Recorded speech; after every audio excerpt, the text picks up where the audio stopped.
നമ്മുടെ വിദ്യാഭ്യാസ സിസ്റ്റത്തിന് ചില പോരായ്മകളുണ്ട്.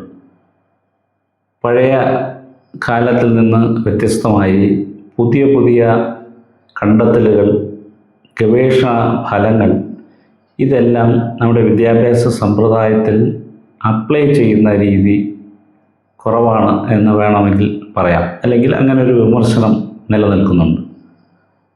കുട്ടികളുടെ കഴിവുകൾ അല്ലെങ്കിൽ ബുദ്ധിപരമായ കഴിവുകൾ പലതരത്തിലാണ് എന്നാണ് പഠനങ്ങൾ തെളിയിച്ചിട്ടുള്ളത്.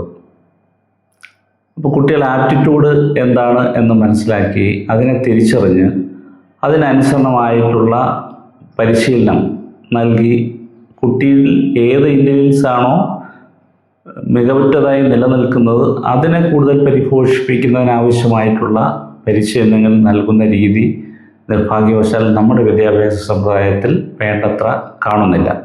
ഇപ്പോൾ ഉദാഹരണമായിട്ട് നമ്മുടെ ഈ 9 ഇൻ്റലിജൻസിലും നമുക്ക് ലിംഗ്വിസ്റ്റിക് ഇൻ്റലിജൻസ് അഥവാ ഭാഷാപരമായ ബുദ്ധി എന്നതിനെ സംബന്ധിച്ച് നമുക്കൊന്ന് പരിശോധിക്കാം.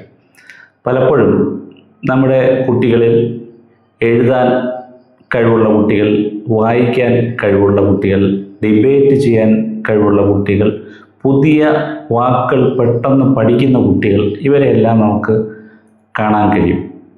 അങ്ങനെ ഭാഷാപരമായ ബുദ്ധി ഉയർന്നു നിൽക്കുന്ന കുട്ടികളെ ആ തരത്തിൽ പരിശീലിപ്പിച്ച് കൊണ്ടുവന്ന് ഭാവിയിൽ നമ്മുടെ ലീഡർമാരാക്കി മാറ്റുക, അല്ലെങ്കിൽ പത്രപ്രവർത്തകരാക്കി മാറ്റുക, അതല്ലെങ്കിൽ സാഹിത്യകാരന്മാരായി മാറ്റുക തുടങ്ങിയ കാര്യങ്ങളിലേക്ക് നമ്മുടെ വിദ്യാഭ്യാസ സമ്പ്രദായത്തെ മാറ്റാനോ അല്ലെങ്കിൽ കുട്ടിയുടെ അത്തരം താല്പര്യം മനസ്സിലാക്കി അതിൽ പ്രോത്സാഹിപ്പിക്കാനോ പലപ്പോഴും രക്ഷകർത്താക്കളും ശ്രദ്ധിക്കാറില്ല എന്നുള്ളത് ഒരു പോരായ്മയാണ്.